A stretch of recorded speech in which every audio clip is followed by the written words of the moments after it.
Hi, welcome to the podcast. Thank you for tuning in. This is an opportunity for us to tell you about people connected to the ministry of Shepherd of the Hills. And today my guest is someone who's been a part of this ministry for quite a while. And I'm honored to have her on the podcast, and that is Nanette Tondre, our Director of Communications. Nanette, welcome to the show. Thank you. Happy to be here. Yeah. Now, I mentioned you've been here for many years. How many exactly? 1986 I was hired, 34 years. 34 years. Not many people serve in one place for 34 years. What keeps somebody at the same workplace for 34 years? I believe the passion for the people, the children that are passing through, just really devoted to this place. Lots of love here. Lots of love, yeah, definitely. Your title is Director of Communications. You are somebody who really touches everybody who's connected with Shepherd of the Hills. Many people know that, and many people don't. They just see the things that are coming through onto the computer or into their email inbox, but those are coming from your computer. And again, you've been around for a while, so many people know who you are. What does a Director of Communications do? What do you do? I believe my role is to share the good news of Jesus in everything that I do. Newsletters, Facebook Live, communications of even the saddest things when we have a death in our shepherd community. Just sharing, giving that good information for everyone to have. That's what I do. Yeah, and that's such a key thing too. I mean, information is really the lifeblood of an organization, to be able to communicate with people so they know what's going on. So what you do is it's a really, really important thing. And your role has changed over the years, so I want to talk about that. But I thought we would be somewhat chronological and maybe just give us your background, your upbringing. I know that your dad was in the military, right? Yes. So you lived in a variety of places, but can you tell us about your upbringing? Absolutely.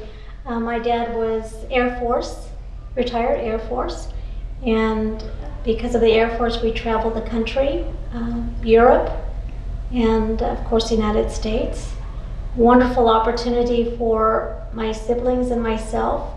My mom would always get us out on the weekends if we were in a foreign country, and to different museums, art galleries, different areas. It was amazing. It was such an amazing time of life for me, and we were young, but I can remember every single thing. Really? Yes. What were some of your favorite places that you lived? My very favorite was London. We lived in England for 3 years, and it was beautiful, absolutely beautiful. And maybe I love that place because there was no language barrier. When we lived in France, which was a very short time, at that time we had just arrived, and a little bit, maybe not even 4 weeks later, President de Gaulle at the time wanted all the Americans out, so quickly we were removed from France, and sent to England. Yeah. Was England the longest that you lived somewhere overseas, those 3 years? Yes. Yeah. Yes, definitely. Yeah. Good people. In fact, still in contact with a lot of them. Really? And good friends. And they follow us on Facebook, and yeah. Oh, were those the people from England Yes. who follow us on Facebook? Yes. Oh, now I know who that is. Yes. Well, if you're watching, what are their names? Edward and Ronald. Edward and Ronald, thank you so much for keeping up with us at Shepherd. Hey, that's great. That explains that. Yes. Okay. So, military family ended up settling in San Antonio? Actually, my dad retired and we moved to California. We lived in That's California for a couple of years. The earthquakes got a little bit too much for us. Really? So we moved back to San Antonio. And when I moved back in, I was going into my freshman year at Robert E. Lee High School. Oh, okay. So Yeah. you did high school in San Antonio. San Antonio. Mm-hmm. Was that the reason why you guys moved from California? Was the earthquakes? Earthquakes. Really? Yes, yes. Yeah. It was, we were living in an apartment, second floor, and one of the stronger earthquakes, literally our building was like a swing. going back and forth. And my brother at the time was working for a department store part-time while he was going to college. And his Volkswagen Beetle was sucked up into the ground. Yeah. Really? Yes, it was really sad. Oh, wow. So it was time. It was time, and we came back into San Antonio, and my sister started junior high, and I went to high school. The hardest part leaving California was leaving my brother behind, because he was finishing up college and was going to stay there a little bit longer. Uh-huh. I guess when your car gets sucked into the ground, it's time to relocate. There you go. Yeah. Yes. Wow. Okay, Yeah. so you ended up in San Antonio. I want to talk family in a little bit, but I want to fast forward to when you became connected with Shepherd of the Hills. So can you take us from, where we left off to how did you end up at Shepherd of the Hills eventually? I was a single parent. It was 1986, and I lived in the apartments right next door to us, to Shepherd of the Hills. The ones next door where we do the coat drive Yes, all of that? yes, Oh, wow. Yes. And I was in need of a job. So I literally walked over and interviewed and was hired on the spot, and began my career at Shepherd of the Hills, initially working with 3-year-olds. I worked in the daycare center, and I did 3s for a few years, and then I went to work with the preschoolers, because at that time preschool was half a day. Uh-huh. And then kindergartners, they were also half a day. Uh-huh. So just doing that, and it was amazing. It was amazing. It was an amazing opportunity for me, because I lived right next door. Mm-hmm. My children would come with me during the summer, and they had summer daycare here. And that was great. My youngest, Timothy, started school here, preschool. He was with, at the time, Sharon Miller, Pastor Dan's wife. She was teaching preschool, so Timothy was in her class. Uh-huh. And my son and daughter were at Glen Oaks at the time. And it was a great experience, because having the kids with me, and they had a great summer. It was a great summer memories.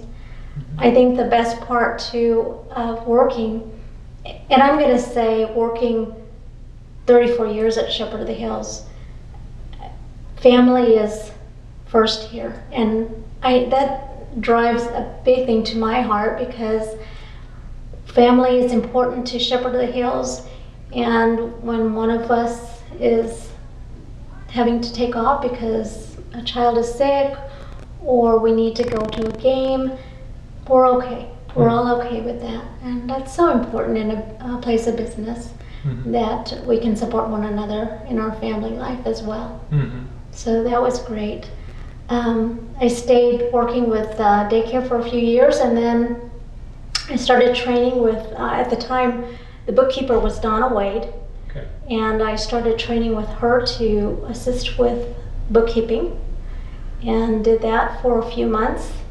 And then later that year, as school was beginning, became the school secretary.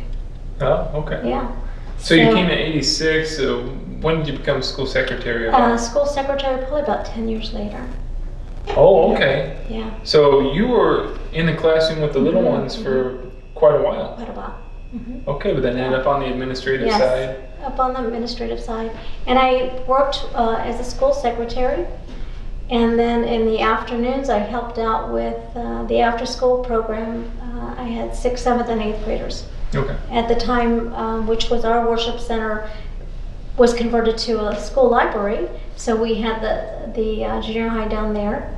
And I would work in the afternoons with those children, making sure that they did their homework and just, relaxed with them to help them out. And it was great. It was great. I have wonderful memories of the junior high kids. Wonderful memories. To do that. So you've done a little bit of everything. You've done the younger kids. You've done the older kids. You've done you did some bookkeeping, secretarial work, now communications. So you've done quite a few things here. Yes. Yeah. Yeah. I am blessed. I am blessed that I was able to move around to different areas And I adapted easily because I was welcomed. I was welcomed, and I wanted everyone to feel that from me. You know, anyone that come into the classroom, anyone that would come into the school office, I wanted them to feel that. It's important. It's so important to me that they feel that. So you went from working in the school office to the church office. How did that switch happen? Actually, in 1986, or not 86, but right before I went over to the church office, my daughter was working over here, Rachel, and she was pregnant at the time with Mia, and she was getting ready to stop working, and this position came open, and I was ready to make a move.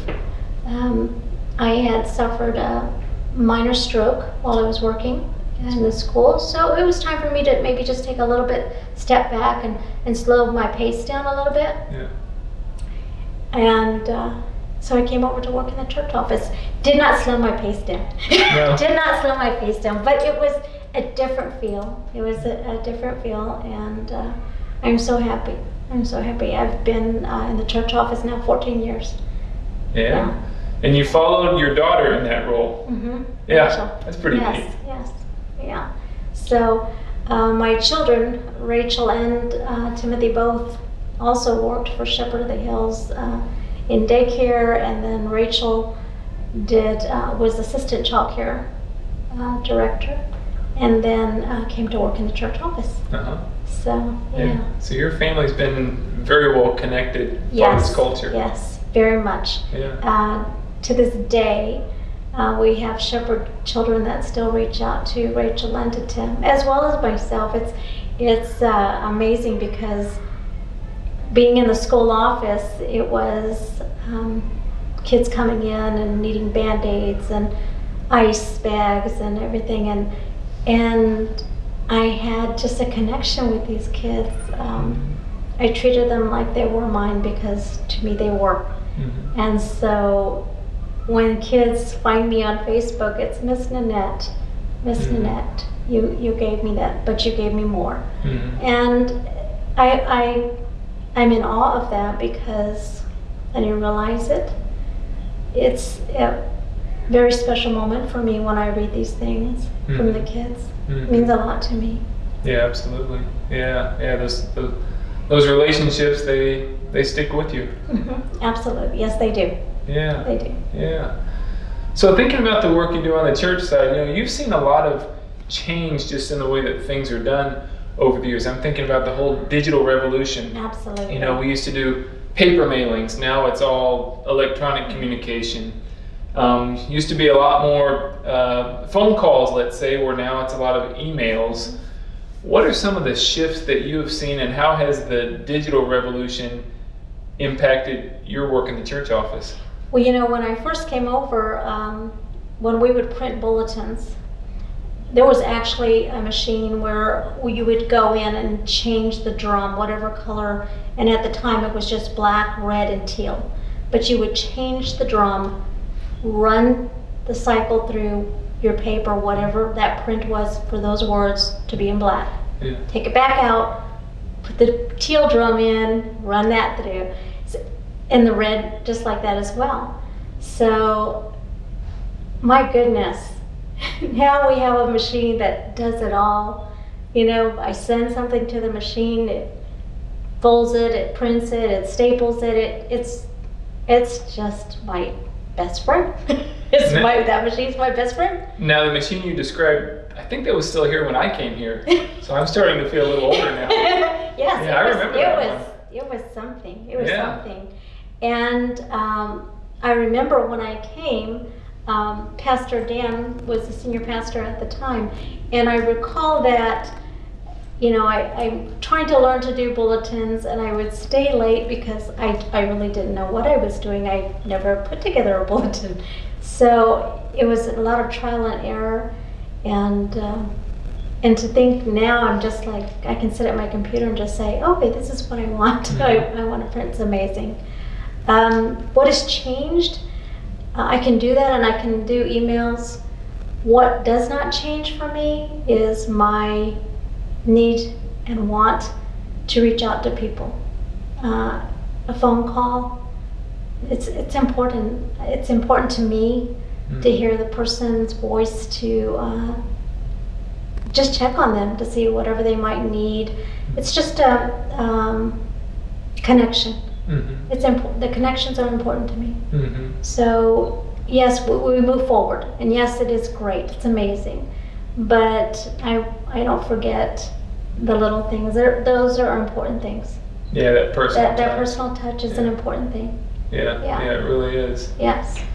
In all these changes, you've had to learn new skills. And a lot of it's been on-the-job training. It's not like you got sent away to school to learn how to do all that. I mean, it's been, what's the new program, what's the new technology, what's the need, and let me just work with it for a few hours and see what I can figure out. I mean, you've done a lot of on-the-job training. Absolutely. Yes. What would you say to people who are in an industry that's evolving, or they're having to learn some new skills on the job? Maybe they're getting frustrated because it's a lot to take in at one time. You've been down that road. You've had to take in a lot at one time to learn how to use new programs and make those shifts. What would you say to people who are in that kind of a position where they're having to learn new skills and maybe it feels overwhelming? First thing is prayer. When anything new comes to me, I always lift it in prayer, because I need God to guide me. I need God to keep me still and not give up. So what would I say to somebody? I would say prayer first. Always prayer first. And not be hard on yourself, to grant yourself grace, because it is all about that. You're going to mess up, but you're going to learn. You're going to learn. And I've learned a lot, and when I get it, I'm so excited. I get so excited because I get it. And at 63 to get it, it's even bigger. Even bigger. Yeah. And to try and keep up, it's important to me. Yes. One thing a lot of people might not know about you, those are the official duties, but you also have a very much I don't want to say a cheerleader role, but on the staff team, you're very much an uplifting person. You're the one who brings in the birthday cake or cupcakes, and you give the speech to each staff member on their birthdays, and you have that very much that unifying role on the staff too. And so there's a leadership role that you carry out there. I think for me, and I'm not the oldest probably on our team, but I feel like I'm the mama bear on our team. Yeah. And it's a role that I love. It's a role that I want to cheer people on because I love them. I love what they do. I love what they bring. I love their passion for each ministry. I love it all. I love it all. And I want them to know how important they are to me and to Shepherd of the Hills. Yeah. You do a good job with that. Thank you. Yeah. So, this is where things are at now. Looking ahead, this is a place you're very passionate about. What are some of your hopes and dreams for Shepherd of the Hills? I am excited about how in COVID we have stepped up our game, and I don't think that COVID is going to change who we are.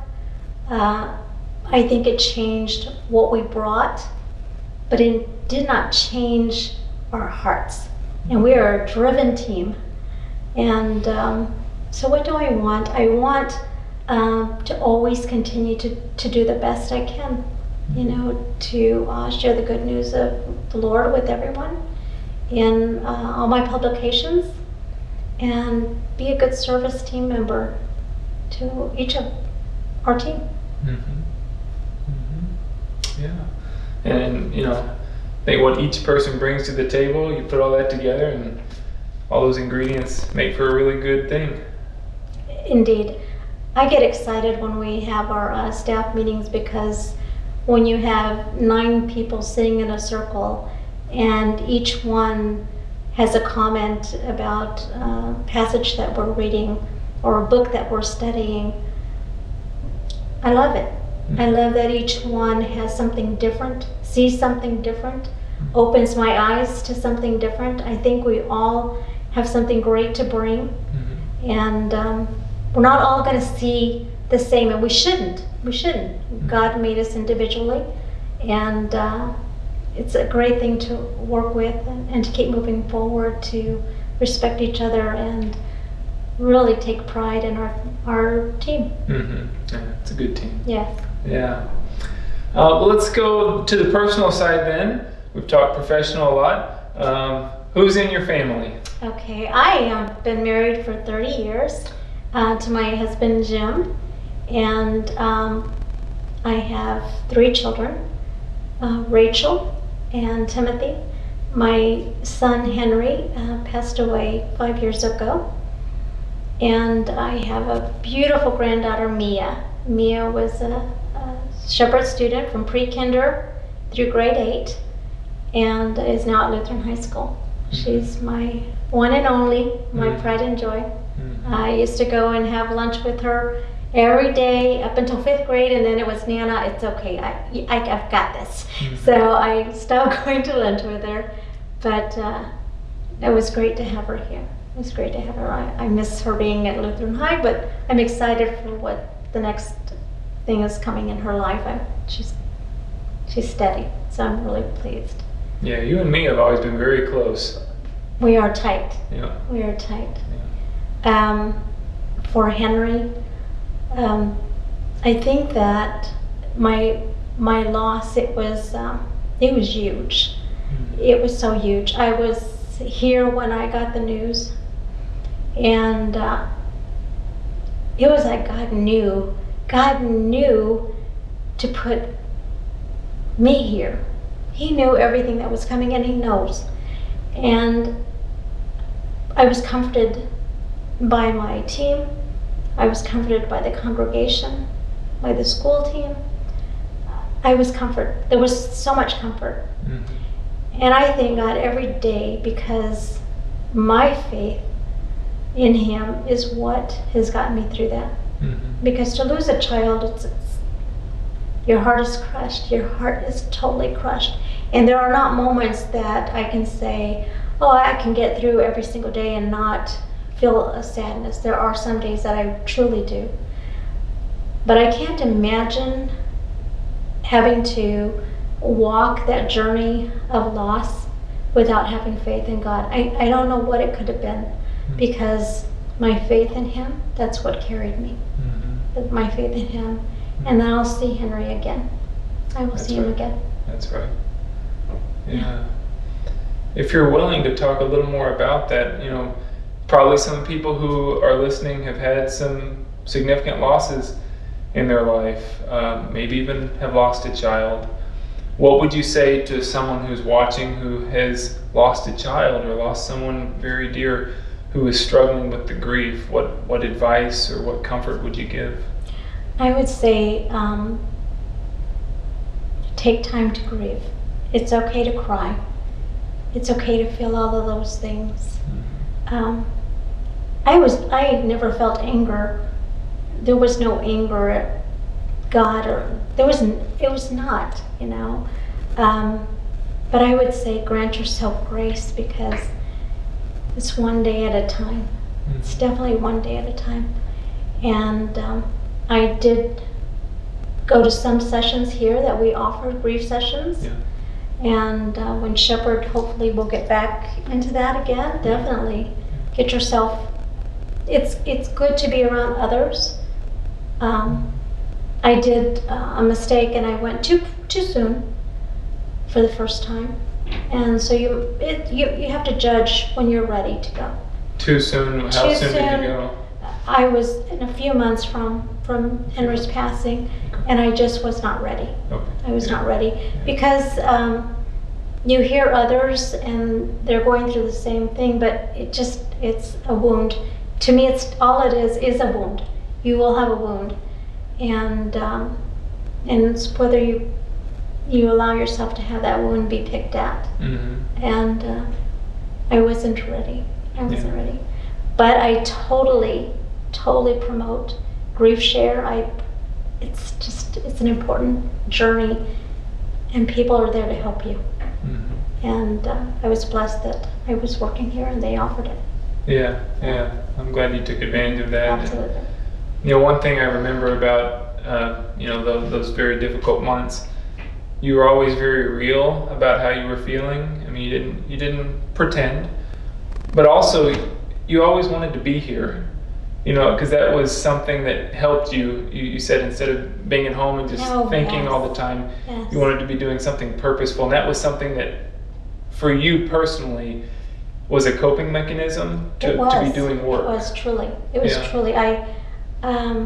I came back to work, I believe, 2 weeks after Henry passed, and I had to be, because I just could not be at home with my thoughts, my emotions, and I knew at work I was going to keep busy and keep functioning. Now, I did. There were moments, and I remember, you probably remember as well, where I'd have to shut that door because I would just have a moment where I had to be with my sadness, my tears. I had to have that moment. But what greater place to be than in God's house to do that? Yeah. What greater place to walk out of your office and to walk right into the church to sit with your thoughts? What greater place? So I'm very grateful. I'm grateful that I have this church to do that in. I have this church to be with my team, who are filled with such compassion for me, for my journey. And so I would say to a person out there grieving a huge loss, you have to gauge, of course, where you're at, whether you're ready to walk back into the business world or take a seat back. For me, it was never a question of, I take a seat back. I couldn't do the seat back. I knew that would consume me. And being at Shepherd was my lifeline. It was my lifeline. And you feel that truly helped you through? It was staying busy, staying engaged in what felt purposeful? Yes. Yeah. Okay. Yes. Good. Yes. Good. Well, that's maybe something that people can consider. You don't have to go away on a retreat for months or something like that. I mean, if what helps you is staying busy, that is a legitimate way to work through grief. Absolutely. Yeah. Yes. Yeah. Okay. Well, thank you for sharing all that. That's such a personal thing, and I know people who are listening, it's those kinds of things that are most helpful because they see that they're not alone. There's someone who's walked down that road and can give them some feedback. Absolutely. Anytime, my office is always open. Anytime that anyone needs to come to talk and sit, I'm here. I'm here. Great. Thank you for making that offer. You also mentioned that you and Jim have been married 30 years. We are filming this the day after your 30th anniversary, so congratulations on 30 years. Thank you so much. Yeah. Yes, Jim works for Lowe's part-time. He's retired. Jim was working with Lowe's for quite a few years and retired to take care of my mom. My mom was sick at the time, and so he said, Nanette, I'll step up and I'll watch your mom, take care of her, and we'll see how things go. So what a gift he is in my life. My mom loved him like he was her son. That's what she knew. And he took the best care of my mama, the best care. And again, it's God. God placed this wonderful man in my life to help me raise 3 children. And he embraced my children with his heart. And he did that with my mom, to the end. Yeah, Jim's definitely someone who has a serving heart. He does. I mean, as we're getting ready for the new school year, who's up here assembling partitions, you and Jim? Yes, yes. Jim is, once we were married and, I was working here at Shepherd. Shepherd plays such a huge role. It's an extension of family. And so Jim has been up here for several different work jobs. It's great to have that support from your spouse. Absolutely. Yeah. Yes. So outside of this, this place is a big part of your life, but outside of this place, what do you do for fun?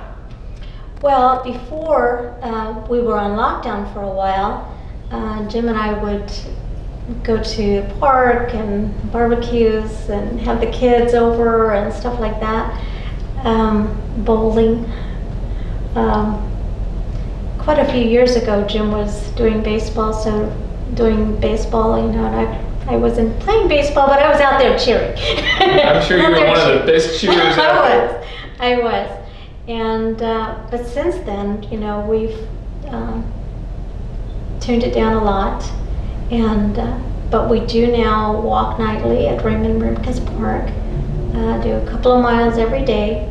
And it's great. It's great to walk. It's great to, sometimes I run into shepherd families out there, and it's just great time to be alone, and we talk about our day and just our hopes, and the time to pray while we're walking. Mm-hmm. Yeah. Mm-hmm. Great. Well, Nanette, I really appreciate who you are, what you do here in our ministry. We work very close together. You're very patient with me, especially when I have 3 or 4 different revisions of a letter that's going out. We just keep going back and forth. You're so patient, and I really appreciate your partnership and your serving heart. Thank you, Pastor Chris. Thank you. I'm blessed to be here and surrounded by a wonderful team. Yeah, absolutely. And thank you so much for taking time again to share yourself, to share some very personal parts of your life. I know it's going to be a blessing to everybody who is watching and listening. Thank you. Yes. Thank you. Yes. And thank you all for watching this episode of the Shepherd Podcast. I know you enjoyed getting to know Nanette better, and like she said, her door is always open, so feel free to stop by. But we thank you for your viewership and look forward to seeing you next time. God's blessings.